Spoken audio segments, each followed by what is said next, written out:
Good morning students. Class 11th में last chapter प्रायिकता probability start करेंगे। आपने पहले भी 9वीं और 10वीं क्लास में भी प्रायिकता पढ़ी है, उसी का एडवांस फॉर्म है यहाँ कि प्रायिकता क्या होती है, कैसे कैसे क्वेश्चन होते हैं। उसमें बिल्कुल शॉर्ट क्वेश्चन थे, यहाँ थोड़ा सा उसका एडवांस रूप है, तो अच्छे से पढ़ें, बिल्कुल आसान है। तो देखो, सबसे पहले हम बात करें प्रायिकता की कि प्रायिकता है क्या। प्रायिकता होती है किसी घटना के घटित होने की जो संभावना होती है, प्रोबेबिलिटी होती है कि ये घटना हम जो अनुमान लगा रहे हैं उसके अनुसार कितना % घट सकती है, उसकी हम संभावना ही व्यक्त करते हैं। हो सकता है वो घटना घटित हो या नहीं हो, ठीक है। तो किसी घटना के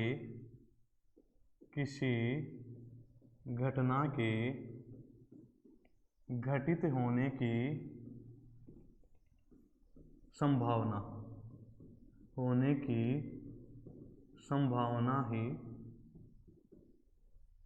संभावना को प्रायिकता कहते हैं।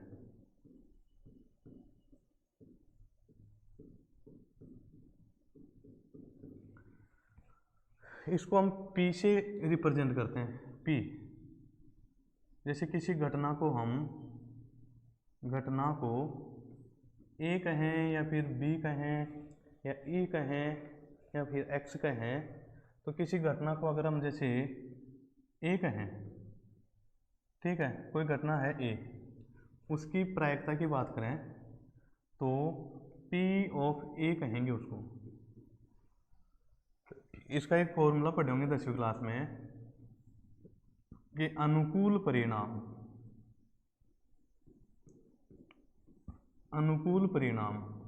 अपॉन कुल परिणाम। इंग्लिश में इसको बोलते हैं फेवरेबल आउटकम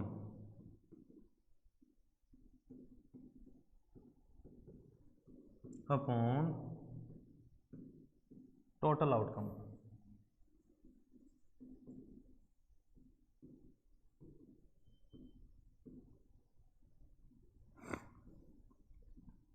तो ये होती है प्रायिकता, प्रोबेबिलिटी।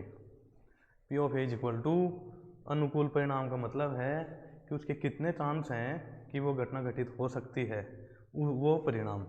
और टोटल का मतलब, टोटल हमेशा 100% जो प्रोबेबिलिटी होती है, वो प्रोबेबिलिटी परसेंटेज में लें तो 100% में से लेते हैं, तो फोन में 100 आ सकता है, या फिर अपने कुछ परिणाम देंगे, उनको संख्याओं को गिनेंगे और वो टोटल में आएगा, ठीक है।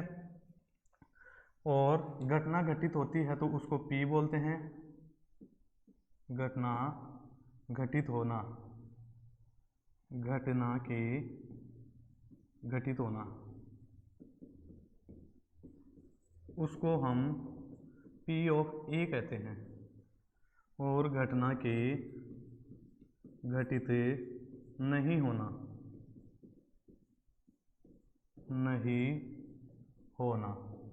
उसको हम P ऑफ A बार कह सकते हैं।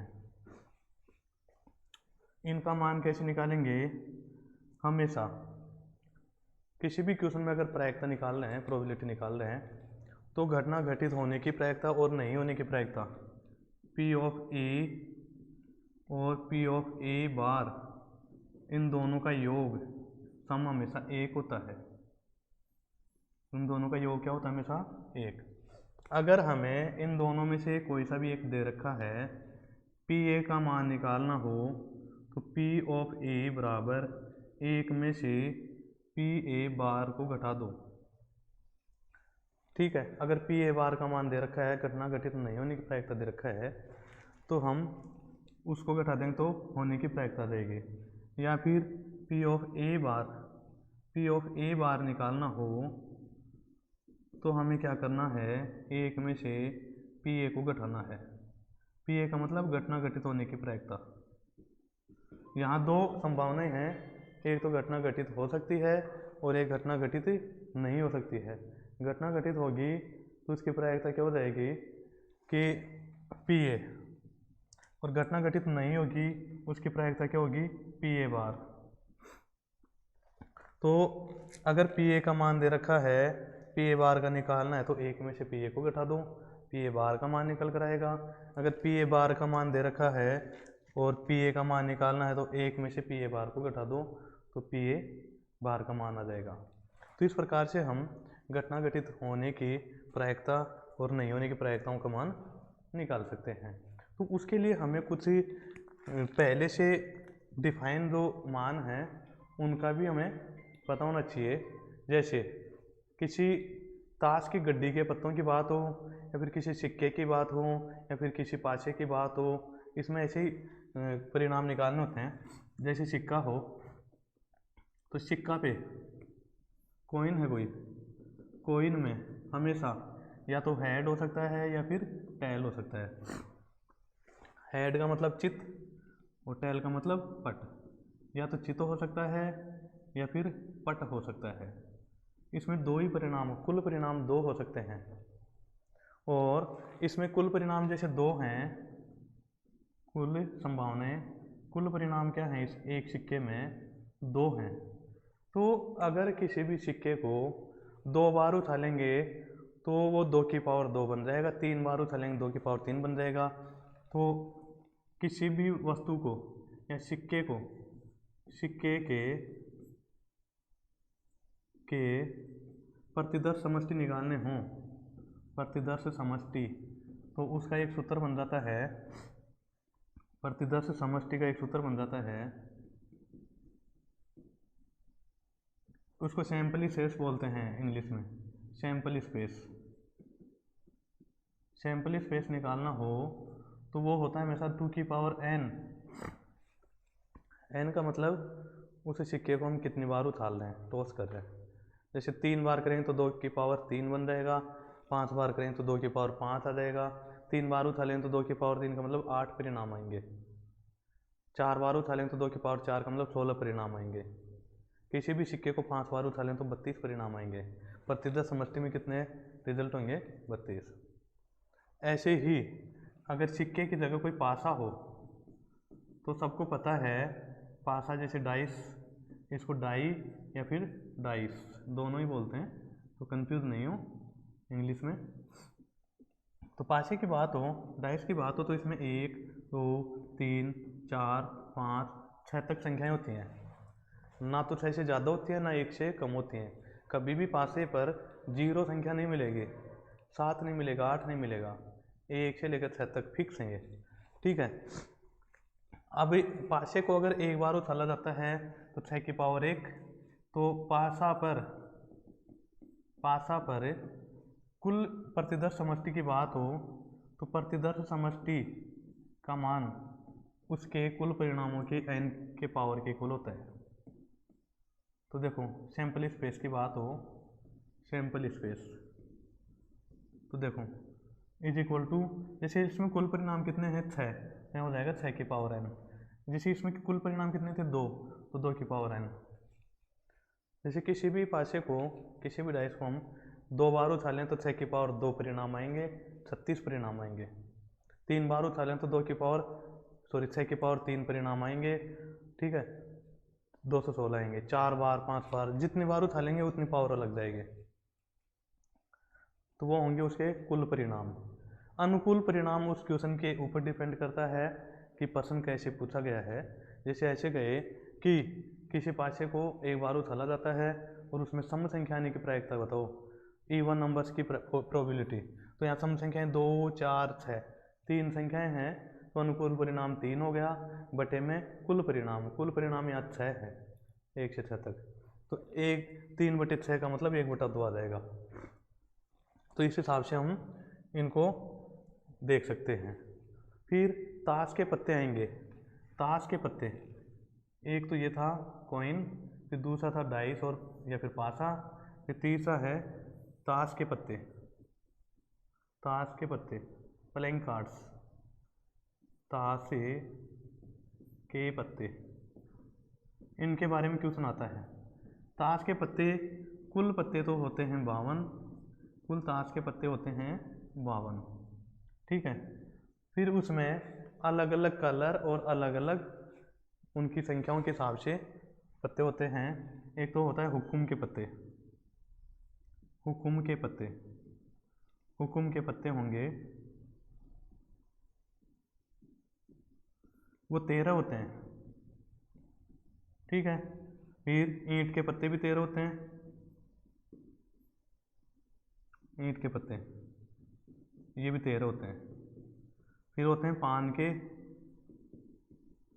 ठीक है, ये भी 13 होते हैं। और फिर होते हैं चीड़ी के, चीड़ी के पत्ते वो भी 13 होते हैं, ठीक है। हुक्म को इंग्लिश में स्पेड्स बोलते हैं, ठीक है। फिर ईंट को डायमंड बोलते हैं,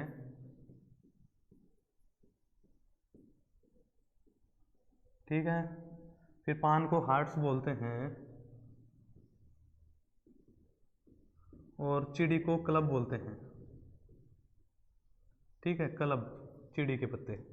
इस प्रकार से होते हैं ये पत्ते। ये तो 52 पत्ते होते हैं, देखो 13 13 13 13 13 26 39 और 52, टोटल 52 पत्ते होते हैं।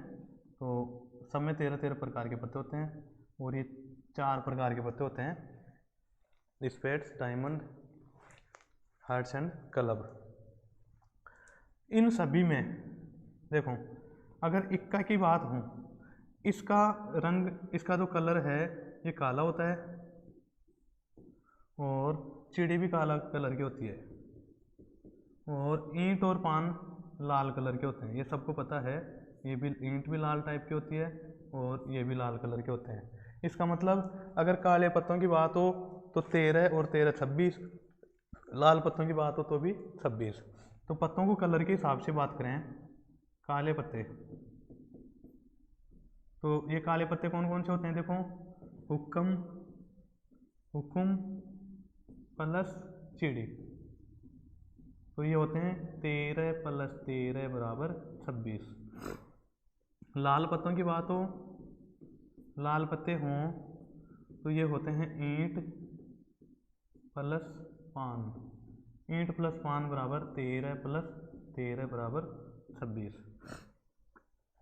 अब इनमें इक्कों की बात हो तो देखो इक्के, इक्का एक ही तो हुक्म में होता है, एक ही ईंट में होता है, एक ही पान में होता है और एक ही इसमें होता है, ठीक है। तो 4 पत्ते होते हैं, 4 इक्के होते हैं। फिर बादशाह की बात हो, इक्के को अपन एस कहते हैं इंग्लिश में, ठीक है। फिर बादशाह, बादशाह को किंग कहते हैं, किंग, राजा। तो इसमें एक किंग होता है हुक्म का, एक ही होता है ईंट का, एक ही पान का और एक ही चिड़ी का, तो ये भी 4 होते हैं।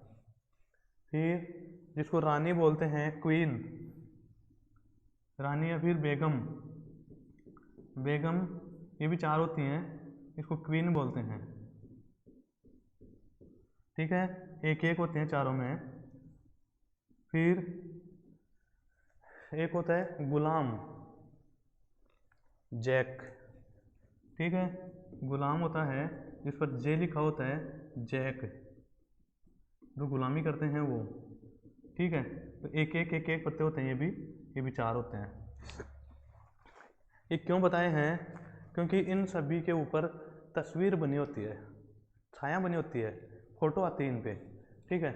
फोटो आएगी तो इस पर, इक्के पर कोई फोटो नहीं होती, उसमें ए लिखा होता है, ठीक है। कई बार तस्वीर वाले पत्ते पूछ लेते हैं। बादशाह पे एक राजा की सी फोटो आएगी, दाढ़ी से ऐसे सुंदर से ऐसे बढ़िया, ठीक है। फिर बेगम, एक रानी की सी फोटो आएगी, क्वीन की सी, ठीक है, मतलब अच्छे से सजा दजा कर उसको एक फ़ोटो बनाई जाती है, उसको बेगम कहा जाता है। फिर गुलाम, इसमें भी एक फ़ोटो आती है और उसमें एक भिखारी की सी फ़ोटो आती है जो गुलामी करता था पहले, उस हिसाब से तो वो गुलाम होता था। तो ऐसे कुल मिलाकर ये तस्वीर वाले पत्ते होते हैं इधर वाले। तो तस्वीर वाले पत्ते कितने हो गए, देखो 4 4 और 4 12 पत्ते जिनके ऊपर फ़ोटो लगी होती है। कई बार फ़ोटो के हिसाब से भी क्वेश्चन पूछ लेता है। सभी का पता होना चाहिए। ये जो है ये काले कलर का होता है, ये दोनों लाल कलर के और ये काले। कलर के हिसाब से और पत्तों के हिसाब से कि कितने कितने पत्ते होते हैं उनके हिसाब से यहाँ प्रायिकता निकाली जाएगी। जो भी प्रोबेबिलिटी निकालेंगे उनमें क्वेश्चन इसी हिसाब से पूछेगा। इक्के की बात हो तो 4 इक्के होते हैं। टोटल 52 पत्तों में 4 इक्के होते हैं। टोटल 52 पत्तों में 4 ही बादशाह होते हैं। टोटल 52 पत्तों में 4 ही गुलाम होते हैं, 4 ही बेगम होती हैं, 4 ही दहले होते हैं, 4 ही नहले, मतलब सभी पत्ते 4 ही होते हैं। 4 ही इक्के होते हैं इस हिसाब से। ठीक है, तो इस हिसाब से हम क्वेश्चन को आगे सोल्व करेंगे। तो जैसा क्वेश्चन होगा उस हिसाब से हम सोल्व करेंगे। तो देखो जैसे यहाँ पहले 16.1 में क्वेश्चन की बात करते हैं कि प्रश्न संख्या 1 से 7 तक प्रतिदर्श समष्टि ज्ञात करो। प्रतिदर्श समष्टि का मतलब सैंपल स्पेस ही ज्ञात करना है, प्रायिकता ज्ञात नहीं करनी है। तो देखो एक सिक्का है उसको 3 बार उछाला जाता है। तो देखो सिक्का है, सिक्के को अगर एक बार उछालते हैं तो हेड और टेल आता है, हेड और टेल आ सकता है।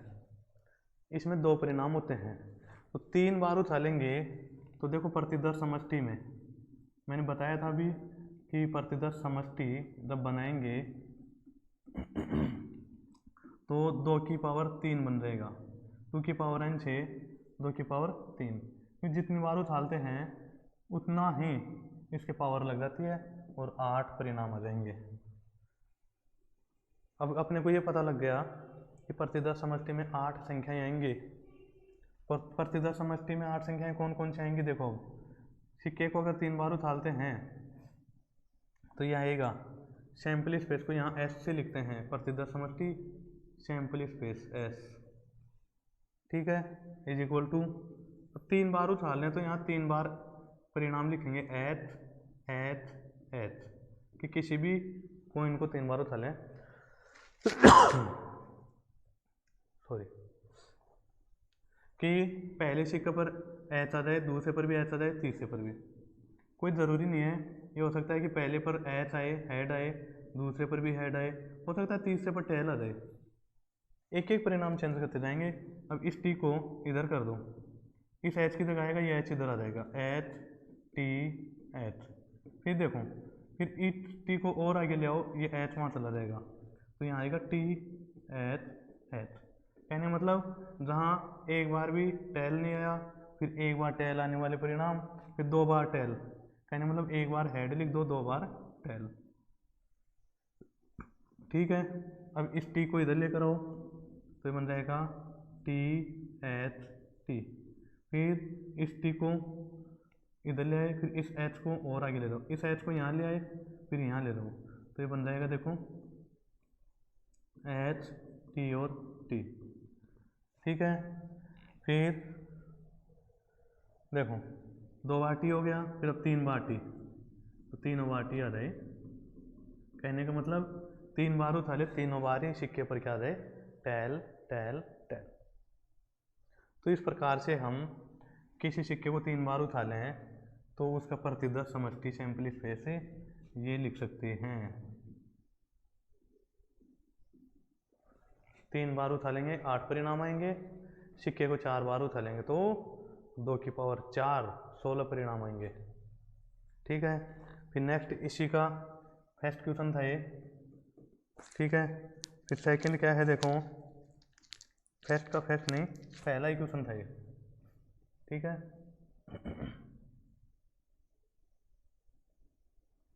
फिर सेकंड क्वेश्चन देखो, क्वेश्चन नंबर सेकंड क्या है, ए डाई इज थ्रोन 2 टाइम्स,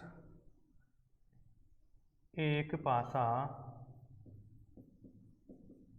2 बार उछाला जाता है, 2 बार उछालना या फेंकना,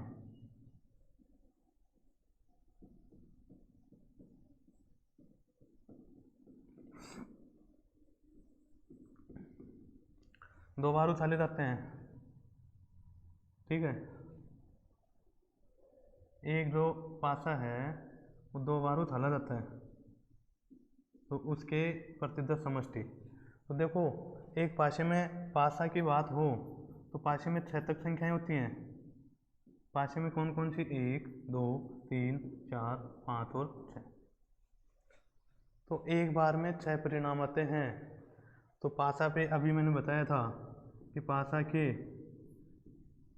प्रतिदर्श समष्टि उसमें कितने परिणाम होंगे वो किस पे डिपेंड करता है, 6 की पावर n पे।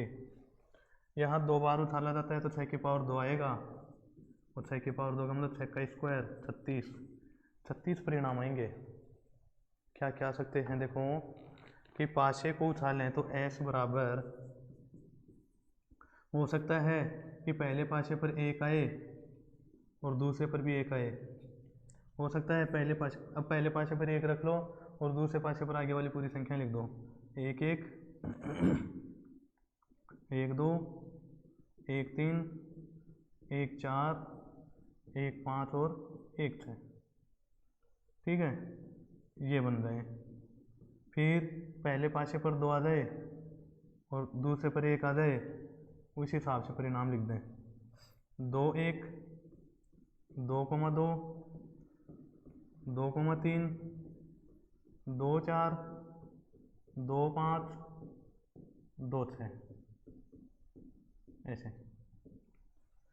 फिर पहले पासे पर 3 आ जाए और दूसरे पर 1, फिर पहले पर 3 आए और दूसरे पर 2, फिर पहले पर 3 आए और दूसरे पर 3, फिर 3 और 4, 3 और 5,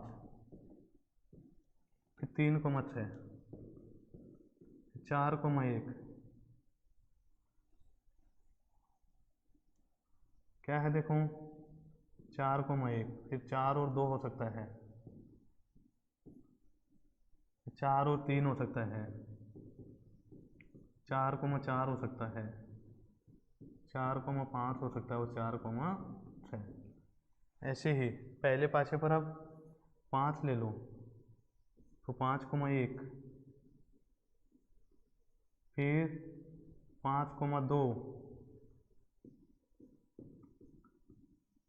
फिर 5 को 3, 5 को 4, 5 को 5 और 5 को 6, फिर कोमा पहले पर 6 दूसरे पर 1, पहले पर 6 दूसरे पर 2, पहले पर 6 दूसरे पर 3, 6 और 4, 6 और 5 और 6 और 6।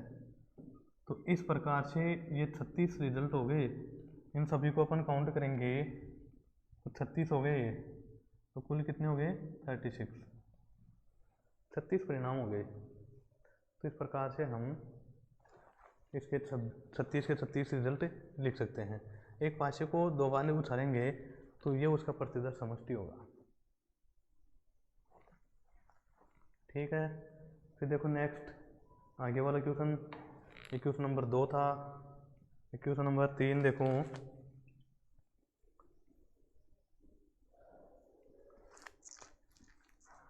एक सिक्का 4 बार उछाला जाता है, टॉस किया जाता है,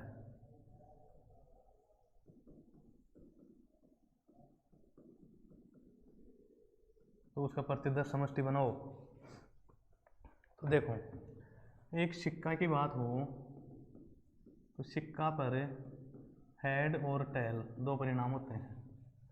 ठीक है, तो इसका प्रतिदर्श समष्टि निकालना हो तो प्रतिदर्श समष्टि निकालने के लिए हम क्या करते हैं कि 2 परिणाम होते हैं उसकी पावर n लगा देते हैं।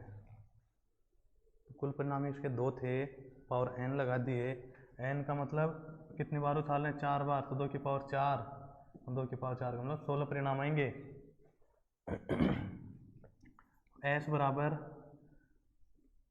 एक बार उछाले तो h आया, ऐसे मान लेते हैं दूसरी बार भी h आया, तीसरी बार भी h आया, चौथी बार भी h आया।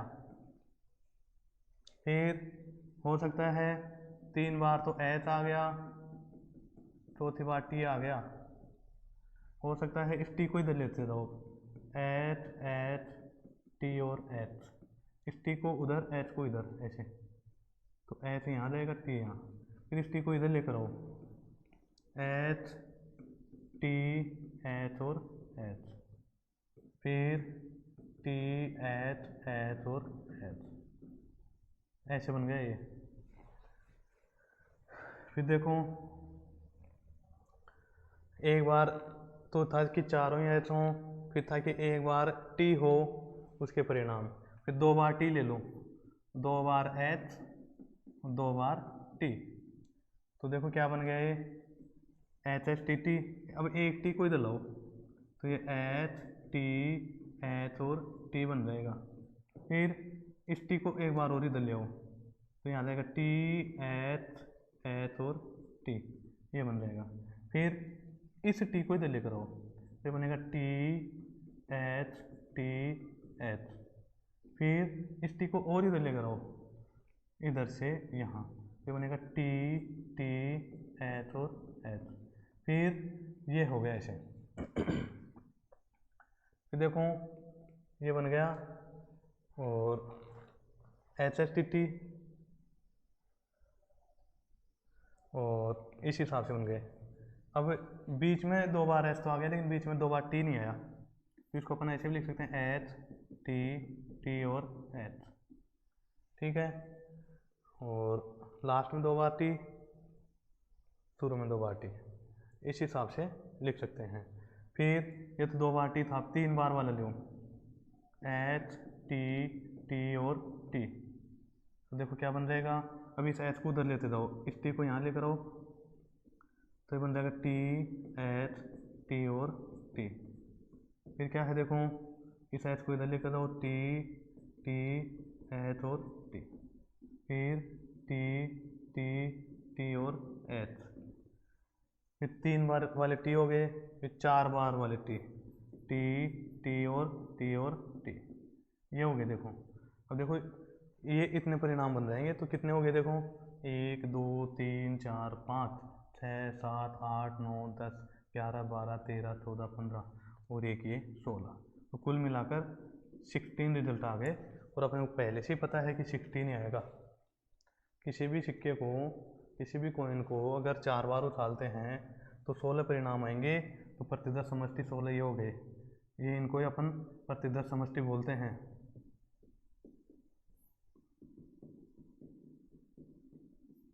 और यही पूछा था अपने से कौन कौन से आएंगे, वो हमने पूरे बना दिए। फिर नेक्स्ट देखो, चौथा क्वेश्चन है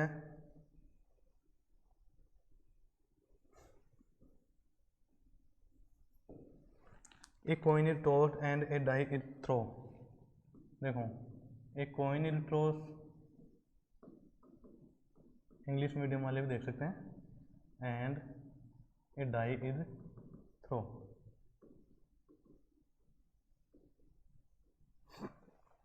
एक सिक्का और एक डाइस को उछालते हैं। एक सिक्का टॉस किया जाता है,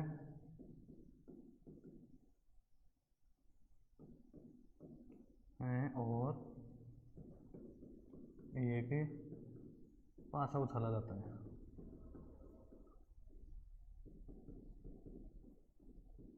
तो उसके प्रतिदर्श समष्टि ज्ञात करने हैं। देखो सिक्का उछालेंगे, कॉइन उछालेंगे, तो अपने को पता है या तो हेड आएगा या फिर टेल। पासा उछालेंगे, पासा को थ्रो करेंगे, तो अपने को पता है कि 1 2 3 4 5 6 ये संख्याएं आ सकती है। तो देखो सिक्का और पासा उछालें तो फिर प्रतिदर्श समष्टि निकालें अपन, प्रतिदर्श समष्टि तो क्या आ सकता है। देखो sample space S is equal to, देखो सिक्के पर हेड आए तो पासे पर इनमें से कोई सी भी संख्या आ सकती है। इसका मतलब एच के साथ 1 आ सकता है, एच के साथ 2 आ सकता है, एच के साथ 3 भी आ सकता है, एच के साथ 4 भी आ सकता है, एच के साथ 5 आ सकता है, और एच के साथ 6 आ सकता है। अगर सिक्के पर हेड नहीं आए, टेल आ जाए, तो देखो सिक्के को टी कहें तो यहाँ पासे पर 1 आ सकता है, कॉइन पर टी के साथ यहाँ टी था तो उसके साथ 2 भी आ सकता है, फिर टी के साथ 3 आ सकता है, फिर टी के साथ 4 आ सकता है, फिर टी के साथ 5 आ सकता है और टी के साथ 6 आ सकता है। इस प्रकार से कुल मिलाकर 12 परिणाम आ सकते हैं। क्योंकि हो सकता है सिक्के को उछालें तो हेड आए, तो पाँचे में इनमें से कोई सी भी संख्या आ सकती है। सिक्के को उछालें टेल आए तो इनमें से कोई भी संख्या आ सकती है। तो कुल प्रतिदर्श समष्टि कितने हो सकते हैं? 12 है। फिर इस प्रकार से हम इनके प्रतिदर्श समष्टि निकाल सकते हैं। ठीक है,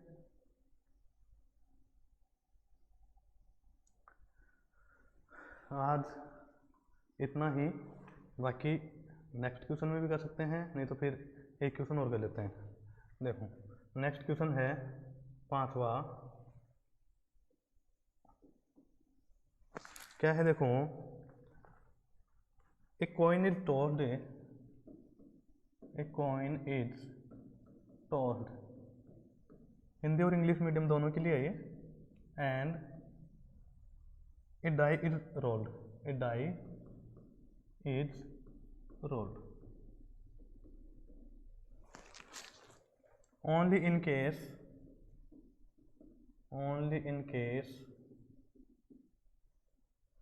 a head is shown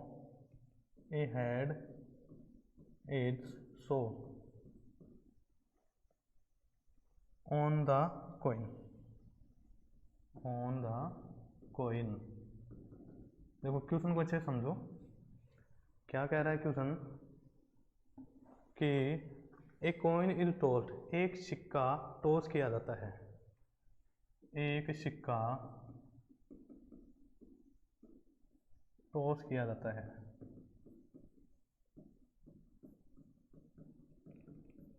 और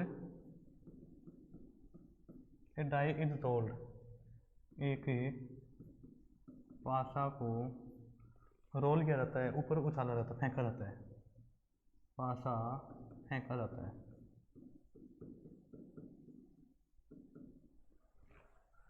only in case A head is show on the coin, केवल वो परिणाम लिखने हैं जिनमें कॉइन पर, सिक्के पर हेड आता हो। केवल वह संख्याएं बतानी है कि केवल सिक्का चित्त प्रकट करता है।